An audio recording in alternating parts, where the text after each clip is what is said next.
It began with a kiss. A mistake, a moment of weakness I hadn't seen coming. But even now, I couldn't shake the memory of it. The taste, the warmth, the way his hand lingered at the edge of hesitation. That kiss haunted me. It should have repelled me, reminded me of all the boundaries I'd crossed. But instead, it lingered like an echo, impossible to forget. Jack was my husband's son, a complication I never saw myself navigating. From the moment I married Charles, I knew Jack would be a part of my life, but I never thought of him as more than that, just a step into the role of stepmother, nothing more. Jack was younger than me by only a handful of years, close enough that the distinction felt blurred at times. He carried himself with the kind of guarded demeanor that came from a life of privilege, though his confidence always seemed to mask something deeper. I never pried. It wasn't my place to. When I married Charles, I'd hoped it would bring a sense of stability. He was older, wise, and powerful, a man who could provide the life I'd always dreamed of. But Jack brought something entirely different, something unplanned. The house was more than a home. It was a fortress, a sprawling estate with towering columns and marble floors that gleamed under the chandelier light. It was beautiful, yes, but cold. For all its grandeur, it felt empty. When Charles was away on business, as he often was, the silence was almost unbearable. Jack had lived in the house far longer than I had, and while he rarely said much, I could feel his presence everywhere. There was an intensity in his quietness, an unspoken weight in the way his eyes lingered on me. I tried to ignore it, but the tension was always there, simmering just beneath the surface. That night, the night it all began, Charles was away on another business trip, leaving Jack and me alone in the house. I had thought nothing of it at first. This wasn't the first time, after all. But something about the air between us felt different, heavier. I found him in the kitchen, leaning against the counter with a drink in his hand. His dark hair was slightly tousled, his posture relaxed in a way that made him seem older, more confident than his years. "You're drinking this late?" I teased, pouring myself a glass of wine. He looked up, startled for a moment before offering a faint smirk. "You're one to talk." I smiled, taking a sip. Fair enough. The conversation was light, almost too casual, but there was an underlying charge to it that neither of us could deny. Eventually, we drifted to the living room, settling on opposite ends of the couch as the fire crackled in the hearth. "You've made the house feel different, you know," he said suddenly, his gaze fixed on the flames. I turned to him, surprised. "Different how?" "Warmer," he said simply. "Like it's alive again." His words caught me off guard, and for a moment, I didn't know how to respond. "That's kind of you to say," I murmured, feeling a strange warmth in my chest. We talked for hours after that, about everything and nothing. The conversation flowed easily, the silences between us comfortable rather than awkward. But as the night wore on, the space between us seemed to shrink. At some point, our legs brushed, a fleeting touch that could have been accidental. But it wasn't. Neither of us moved away. The kiss came out of nowhere. One moment, we were laughing at something trivial, and the next his lips were on mine. It wasn't forceful or demanding, just a soft, tentative press, as though he was testing the waters.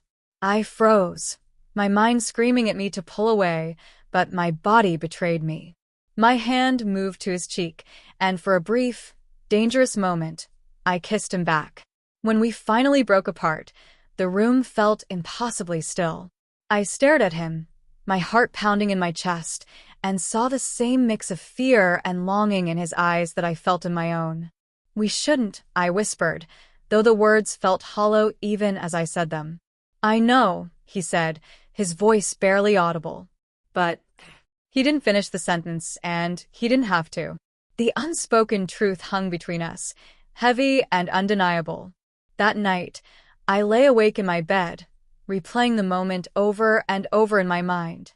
I told myself it was a mistake, a lapse in judgment that would never happen again. But deep down, I knew better. The days after our first kiss felt like a blur, each one more surreal than the last.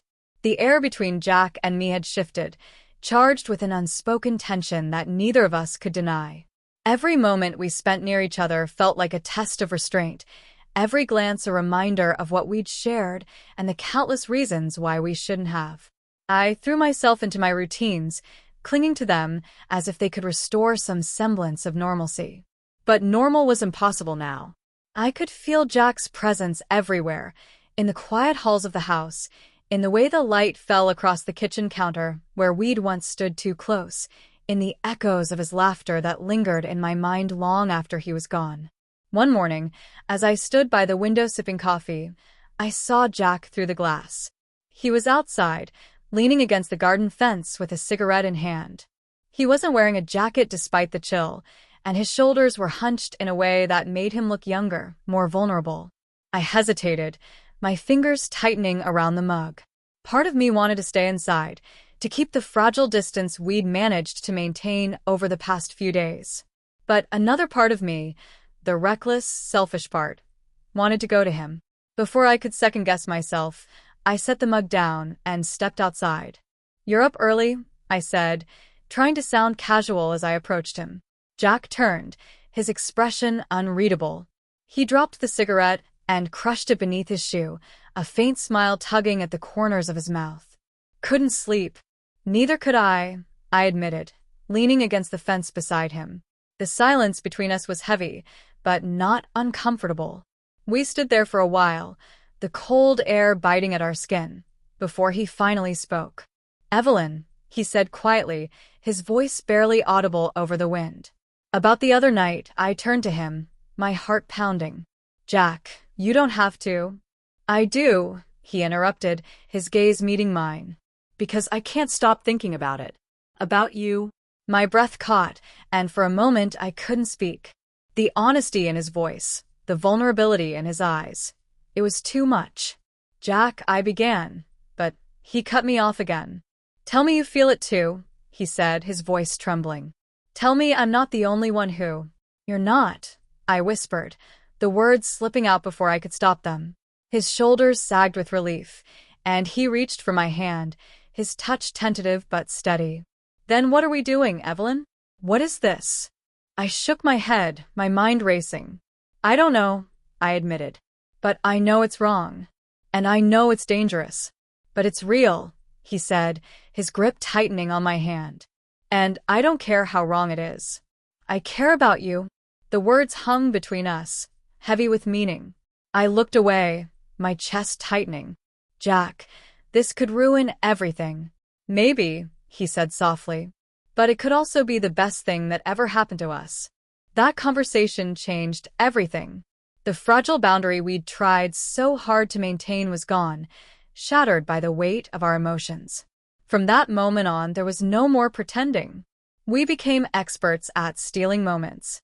A brush of hands as we passed each other in the hall. A lingering glance across the dinner table.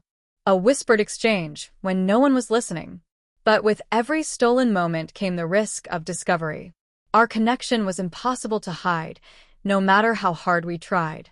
And though we told ourselves we were being careful, the truth was that we were reckless, selfish, and utterly consumed by what we'd found in each other. One evening, after Charles had left for a late business dinner, Jack and I found ourselves alone in the house again. The tension between us had been building all day, an invisible thread pulling us closer and closer. I was in the living room, flipping through a magazine I wasn't really reading, when Jack walked in. He didn't say anything at first, just stood there, his hands shoved deep into his pockets as he watched me. "Is everything okay?" I asked, my voice steady despite the fluttering in my chest. He nodded, taking a step closer. "I just needed to see you." The words were simple, but the way he said them, soft, vulnerable, made my heart ache. I set the magazine down and stood, my gaze locked on his. "Jack, we can't keep doing this," I said, though my voice lacked conviction. "I know," he said, stepping closer. "But I don't know how to stop." His confession hit me like a tidal wave, and before I could think better of it, I closed the distance between us. My hands found their way to his face, and I kissed him, the weight of my fear and longing pouring into the moment. When we finally pulled apart, He rested his forehead against mine, his breath warm against my skin. "What are we going to do?" I whispered. "We'll figure it out," he said, his voice steady. Together. That night, as I lay awake in bed, I couldn't stop replaying his words in my mind. I didn't know what the future held, but for the first time in a long time, I felt like we weren't alone. We had each other. And for now, that was enough. After that night, the intensity between Jack and me grew to an almost unbearable degree. Every moment we spent together was charged, the air thick with tension that made my pulse race. It was intoxicating and terrifying all at once, and no matter how hard I tried, I couldn't seem to pull myself away from him. We were careful, though not careful enough. The smallest slip could ruin everything, and yet I found myself craving those stolen moments with him more and more. The danger of it all only added to the pull, like walking a tightrope over a chasm, knowing one wrong step would send us both plummeting. One afternoon, Charles called me from his office. His voice was brisk, as it often was when he was focused on work, but there was an underlying warmth I'd grown accustomed to over the years. "I'll be home late tonight," he said. "Big meeting with investors. Don't wait up." I forced a smile, even though he couldn't see me. "All right." "Good luck." After we hung up, I sat in the kitchen for a long moment, staring at the phone in my hand. I knew Jack was upstairs in his room, and the thought of being alone in the house with him sent a wave of nervous anticipation through me. I shouldn't go to him, I told myself. I should stay downstairs, keep my distance, and avoid temptation. But my feet seemed to have a mind of their own. I knocked on his door lightly, my heart pounding in my chest. "Come in," Jack's voice called, casual and unsuspecting. I stepped inside, and he looked up from his desk, his brow furrowing slightly. "Evelyn, I just wanted to see how you were doing," I said, hating how weak my voice sounded. He closed his laptop and leaned back in his chair, studying me with those piercing eyes that always seemed to see right through me. "I'm fine." "Why?" "I don't know," I admitted, my gaze drifting to the floor. "I guess I just—" Before I could finish, he stood and crossed the room in a few quick strides, stopping just a few feet away from me. "You don't have to explain," he said softly. "I know." I looked up at him, my breath catching in my throat. The space between us felt impossibly small, and the weight of everything we'd been holding back threatened to crush me. "Jack, this is dangerous," he finished for me. "I know, but does that change how you feel?" I hesitated, my mind screaming at me to stop, to turn around and walk away. But my heart had already made its decision. "No," I whispered. His hand reached out, brushing against my cheek, and I leaned into the touch despite myself. "Then stop pretending we can fight this," he said, his voice steady and sure. And just like that, the dam broke. The weeks that followed were both exhilarating and exhausting. Jack and I fell into a rhythm of stolen moments and whispered confessions, always careful to stay out of Charles's sight. It was risky and we both knew it, but the pull between us was too strong to ignore.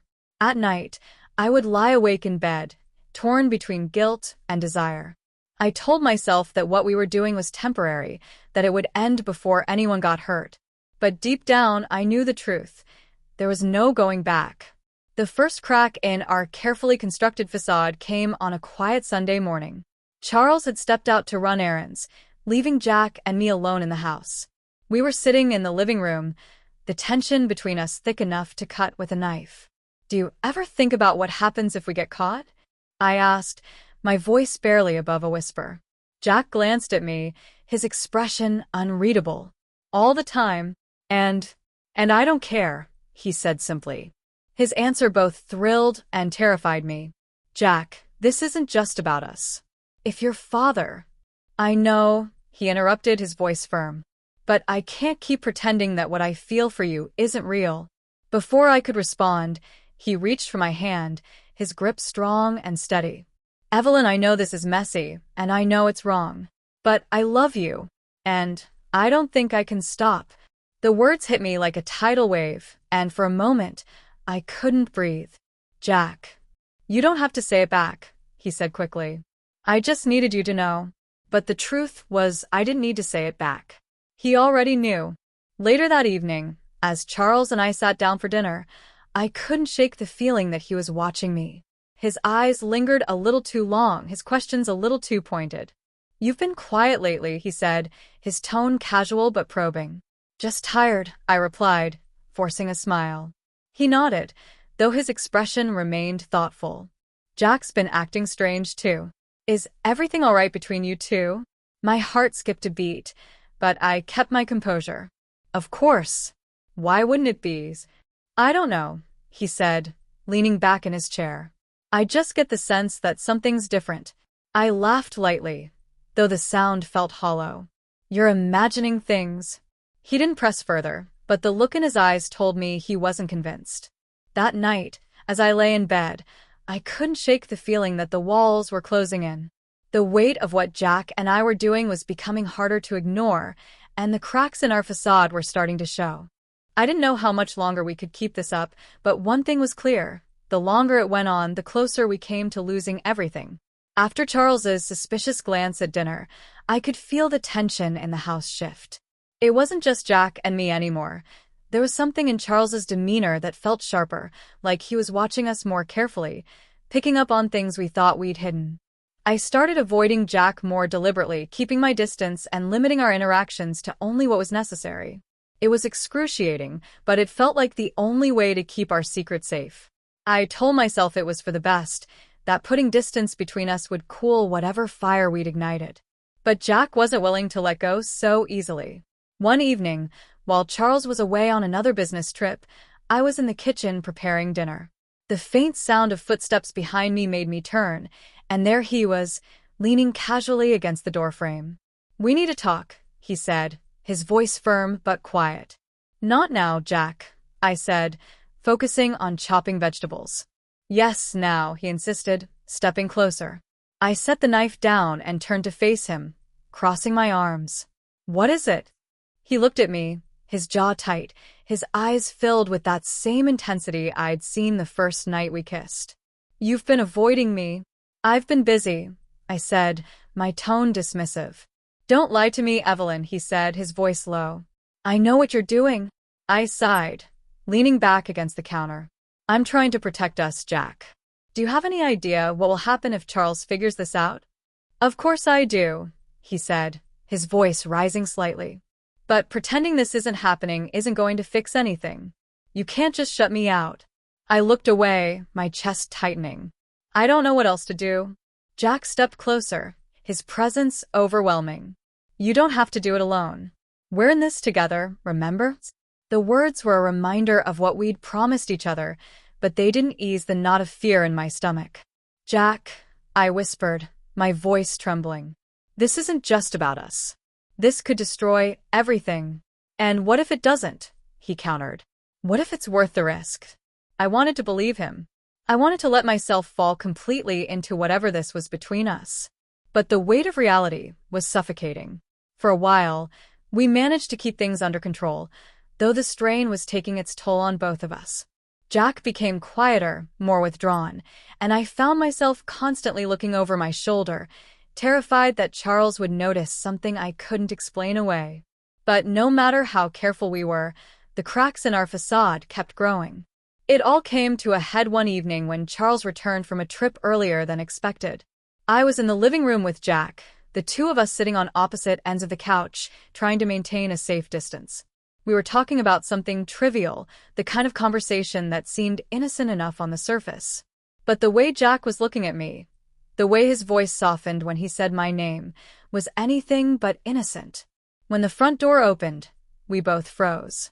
Charles walked in, his expression neutral at first, but the moment his eyes landed on us, something shifted. He looked at Jack, then at me, and then back again. "What's going on here?" he asked, his tone calm but laced with suspicion. "Nothing," I said quickly, standing up. "We were just talking." Charles raised an eyebrow, his gaze narrowing. "Just talking?" "Yes," Jack said, his voice steady despite the tension in the room. For a long moment, Charles said nothing, his eyes flicking between us. Then, without another word, he turned and walked out of the room. That night, I couldn't sleep. The look on Charles's face haunted me, the way his expression had darkened as he looked at us. I kept replaying the moment in my mind, wondering if we'd given ourselves away, if he'd seen something in our eyes that we couldn't hide. Around midnight, I heard a soft knock on my door. "Evelyn," Jack's voice called quietly. I opened the door to find him standing there, his face etched with worry. "What are you doing here?" I whispered. "I needed to see you," he said, stepping inside and closing the door behind him. "Jack, this is insane," I said, my voice trembling. "He's going to find out." "Maybe he already has," Jack said, his expression grim. "But if that's the case, then we need to be honest with each other. No more hiding, Evelyn. No more running." I stared at him, my heart pounding. "And what happens when he confronts us? What happens when this all comes crashing down?" Jack reached for my hands, his grip firm and reassuring. "Then we face it together." His words were both terrifying and comforting, and for the first time, I allowed myself to believe that maybe, just maybe, we could survive this. The next morning, Charles didn't say a word about what had happened. He acted as if everything was normal, but the tension in the house was suffocating. I could feel his eyes on me, watching, waiting. Jack and I avoided each other as much as possible, both of us aware that the slightest misstep could tip the scales. But the weight of what we'd done and what we were continuing to do was impossible to ignore. We were on borrowed time, and we both knew it. The morning everything fell apart started like any other, quiet, routine, deceptively normal. Charles was at the kitchen table with his newspaper, sipping coffee as the sunlight streamed through the windows. It might have been peaceful, if not for the unbearable tension that had settled over the house. I moved through my morning tasks on autopilot, trying not to notice the way Charles's eyes lingered on me. His gaze wasn't warm or affectionate, it was calculating, suspicious. Jack wasn't home. He'd left earlier for a drive, his way of clearing his head when things felt too overwhelming. Charles folded his paper neatly and set it down, looking up at me with an expression I couldn't read. "Evelyn," he said, his tone calm but firm, "we need to talk." My stomach twisted into knots. I sat down across from him, trying to keep my composure. "What is it?"